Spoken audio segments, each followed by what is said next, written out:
አለይኩም ወራህመቱላሂ ወበረካቱሁ። ያ ጀማ እንዴት ናችሁ? ሰላም ነው?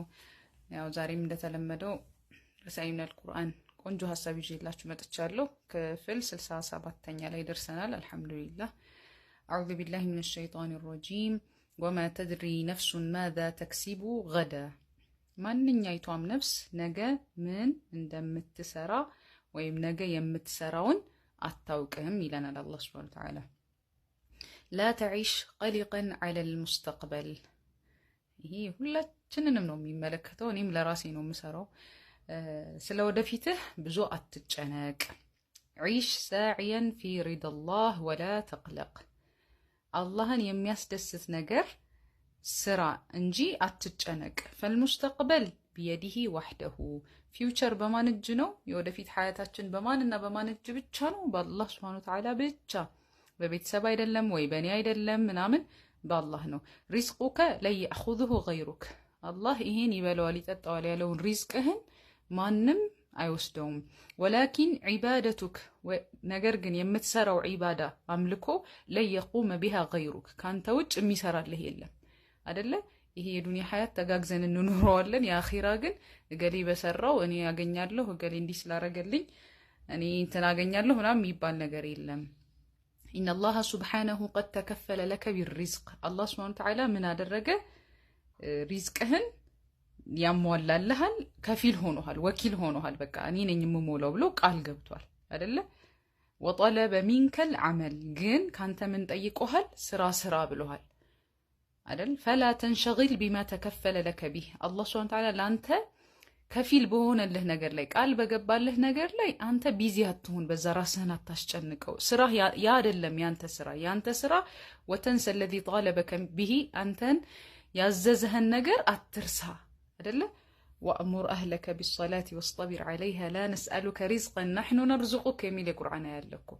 ስለ ሪዝቅ ሳይሆን ስለ ቤተሰቦች ስለ ሰላት ምናምን ነው አስብ የተባሉት ረሱል ሰለላሁ ዐለይሂ ወሰለም። እንግዲህ አስቡት፣ ስራ ማለት ሪዝቅን ለማግኘት የምንሰራው ስራ ይሁን ዒባዳ ይሁን ምናምን እሱን ነው እኛ መትጋትና የሚመለከተን እሱን ነው። ሪዝቁ ግን እንዴት ይመጣል፣ መቼ ይመጣል፣ እንዴት በስንት ተባስቶ ይመጣል፣ ብዛቱ እንዴት ነው ምናምን የሚለው የኛ ስራ አይደለም፣ ሊሆንም አይችልም። የረዛቁ ራሱ ያስተናባሪው ጌታ ነው። እና እዚህ ጋር ምንድነው የሁላችንም ጭንቀት ምንድነው? ነገ እኮ ነው የአብዛኞቻችን ወላሂ ጭንቀት ነገ ነው። ሳላገባ ሳልወልድ ካምፓኒ ሳልመሰርት ነገ እንዴት እኖራለሁ፣ ለልጆቼ እንዴት ነው የምሆነው?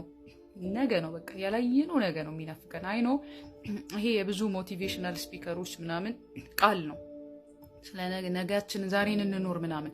እንደው ግን በእኛ በራሳችን ከቁርአናችን ሳንወጣ አላህ የሚለንን ነገር ስናየው ወመን የተቂላህ የጅዐል ለሁ መኽረጃ ወየርዙቅሁ ሚን ሐይሱ ላ ያሕተሲብ። የመተሳሰብ የካልኩሌሽን ሪዝቅ አይደለም የሚሰጠው፣ ተወኩል ይሄ ተቅዋ ይኑረው እንጂ አላህ ያላሰበውን ሲሳይ ይሰጠዋል አለ። እኛ ደግሞ ሙእሚኖች ነን ሙስሊሞች ነን ብለን እስካሰብን ድረስ አላህን ማመን ማለት አንድ መሆኑን አጋር እንደሌለው ብቻ አይደለም። አላህ ቃል የገባባቸውን ነገሮች ሁሉ እንደሚፈጽም አላህን ማመን ነው። ይሄ ነው አንዱ የኢማን ክፍል ማለት ነው። ገብቷችኋል? አላህ እንዲህ ብሎኛል፣ ይሄ የሱ ስራ ነው ብሎ ለቀቅ ማድረግ እንጂ ልክ እኔ እንደማስተናብረው እኔ እኮ ምስለው ነገ እኮ እኔ የሌለሁበት ነገ እኮ ይሆናል። ገብቷችኋል አይደል? ስለዚህ የነገው ጉዳይ ስራዬ የሱ ስራ ነው። ከኔ የሚጠበቀው ይሄው ተወኩልሽን፣ ተቅዋሽን አስተካኪ፣ ሶላትሽን አስተካኪ፣ ያዘዝኩሽን ስሪ እስካለኝ ድረስ ያንን ነው የመስራት ሐሳብና ጭንቀት ሊኖረኝ የሚገባው። ኦኬ አስተካክዬ ሰግጃለሁ ወይ?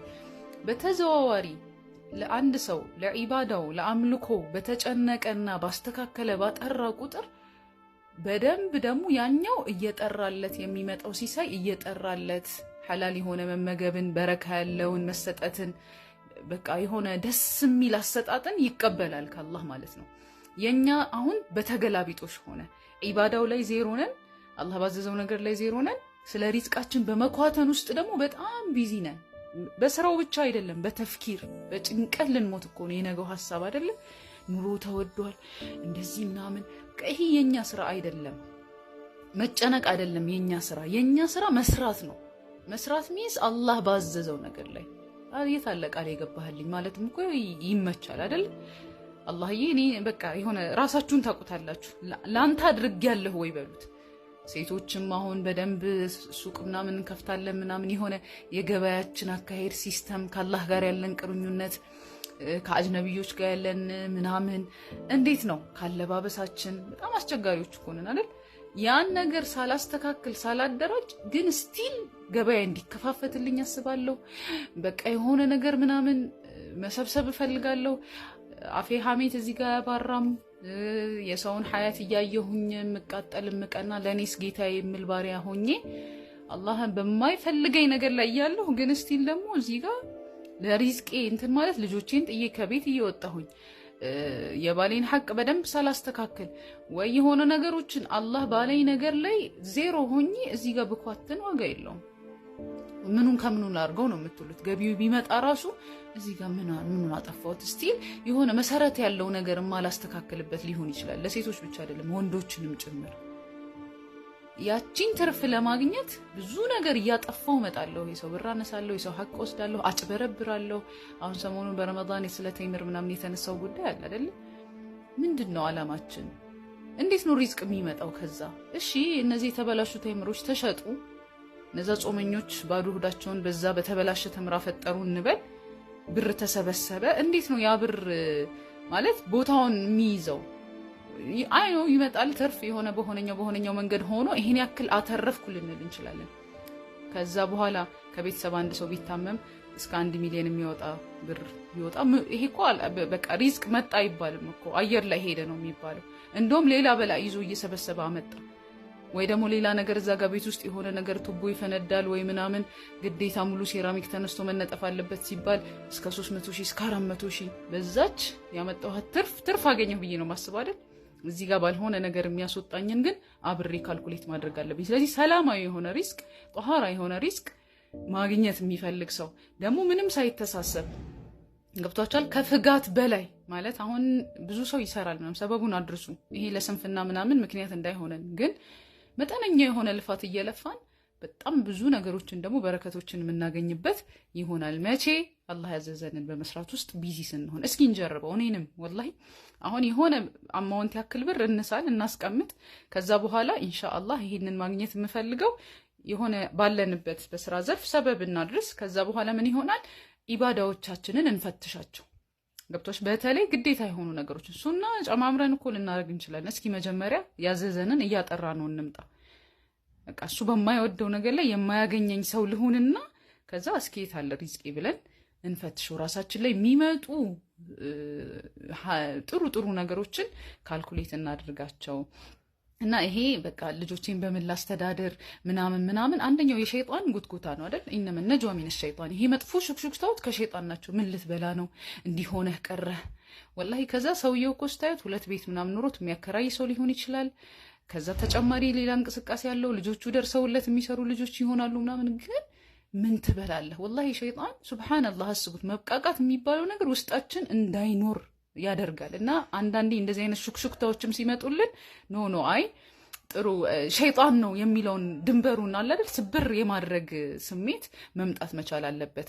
በተብቃቃን ቁጥር ደግሞ አላህን ባመነውና ታመጣለህ አንተ ነህ የምትረዝቀኝ ባለቤት ስራውን ለሱ ከሰጠ ነው እኮ ካመንበት እሱ ራሱ የሚረዝቅበትን መንገድ እየተዓጀብን እናየዋለን። እና ሪዝቅ በአላህ እጅ ነው። ሙስተቅበል ይሄን ያክል ሊያስጨንቀን አይገባም። ባይሆን ምን እንስጨነቅ ነገይን ስንል እሞታለሁ የሚለውም አብሮ ያስጨንቀን። እስኪ እንደው እኩል እንኳን የማድረግ ስሜት ይምጣ።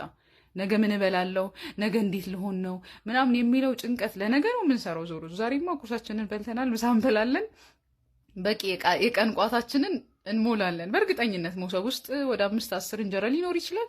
ትናንት የተሰራ ወጥም አድሮ ፍሪጅ ሊኖር ይችላል። ለዛሬ የሚሆነኝ አለኝ እኮ ግን እስቲ ለነገ ነው የማስበው አይደል ምናምን የምለው። ስለዚህ እንደዛው ደግሞ አልኖርም እኮ እና ምን ልስራ፣ ማንን አፉ ልበል፣ አረ እነዛ ሰዎች ብራቸውን ልመልስ የሚለውም አብሮ ያስጨንቀን ለማለት ያክል ነው። በጣም ደስ የሚል ሀሳብ ሆኖ አግኝቼዋለሁ ለራሴም። ኢንሻአላህ ከሙስተቅበሉ የአላህን ስራ ለአላህ መስጠትን አስይዞኛል። እኔ ለራሴ ደግሞ ከኔ የሚጠበቅብኝን ማድረግ ላይ ትኩረት ላድርግ እንጂ ያኛውን እንደማላጣው መረዘቁን እንደማላጣው ራዚቅ የሆነው ጌታ ባለቤትነቱ ሚፍታሁ ይሄ የሚሰጥበት ሚፍታህ እሱ ጋር ብቻ እንደሆነ አምኜ ተደላድዬ መቀመጥን አስተምሮኛል። ይሄን ይመስላል የዛሬው ሐሳብ። ሰላም አለይኩም ወራህመቱላሂ ወበረካቱ።